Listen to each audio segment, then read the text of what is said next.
গণিত পঞ্চম শ্রেণী অধ্যায় ৭ অঙ্ক নম্বর ৬। নিচে একটা ছক দেওয়া আছে, তাদের নাম দেওয়া আছে, ৫ জনের নাম এবং ৫ জনের উচ্চতা দেওয়া আছে। সবুজ, রাখি, মকবুল, সামিয়া ও রিতার এক একজনের উচ্চতা। তো এখানে ১ নম্বরে শিক্ষার্থীদের গড় উচ্চতা কত? শিক্ষার্থীদের গড় উচ্চতা করার জন্য আমরা কি করব? সব শিক্ষার্থীর উচ্চতা আমরা যোগ করব, পরে যে কয়জন শিক্ষার্থী সেই কয়জন শিক্ষার্থী দিয়ে ভাগ দেব। তাহলে দেখি, তাহলে মোট উচ্চতা শিক্ষার্থীদের মোট উচ্চতা ১৪২ যোগ ১৪৪ যোগ ১৩৭ ১৪৬ ও ১৪১ মোট ৭১০ সেন্টিমিটার। তাহলে গড় উচ্চতা কত? কয়জন শিক্ষার্থী? ৫ জন। তাহলে ৭১০ ভাগ ৫ সমান ১৪২ সেন্টিমিটার হলো গড় উচ্চতা। এবার ২ নম্বরে কি বলছে?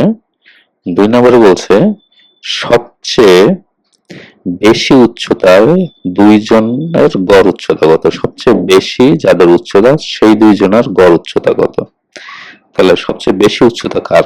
সবচেয়ে বেশি উচ্চতা হলো সামিয়া ১৪৬ এবং রাখি ১৪৪। তাহলে ২ জনের মোট উচ্চতা কত?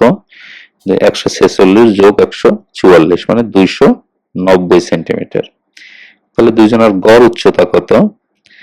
যেহেতু ২ জন, তাহলে ২৯০ ভাগ ২ ১৪৫ সেন্টিমিটার। এবার ৩ নম্বরে কি বলছে? ৩ নম্বরে বলছে সবচেয়ে বেশি ২ জন ও সবচেয়ে কম ২ জনের গড় উচ্চতার পার্থক্য কত?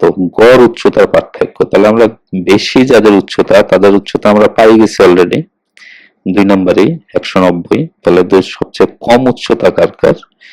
সবচেয়ে বেশি ১৪৫ আমরা পাইছি আগেই। তাহলে সবচেয়ে কম উচ্চতা কার এখানে? সবচেয়ে কম উচ্চতা হইল ১৩৭ ও ১৪১। ১৩৭ হলো মকবুল ও ১৪১ হলো রিতা। তাহলে এই ২ জনের গড় মোট উচ্চতা কত? ১৩৭ যোগ ১৪১ সমান ২৭৮ সেন্টিমিটার। তাহলে এই ২ জনের গড় উচ্চতা কত?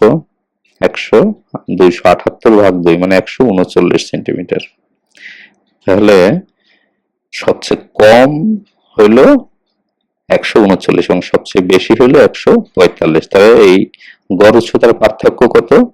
তাহলে পার্থক্য ১৪৫ বিয়োগ ১৩৯ সমান ৬ সেন্টিমিটার। Thank you.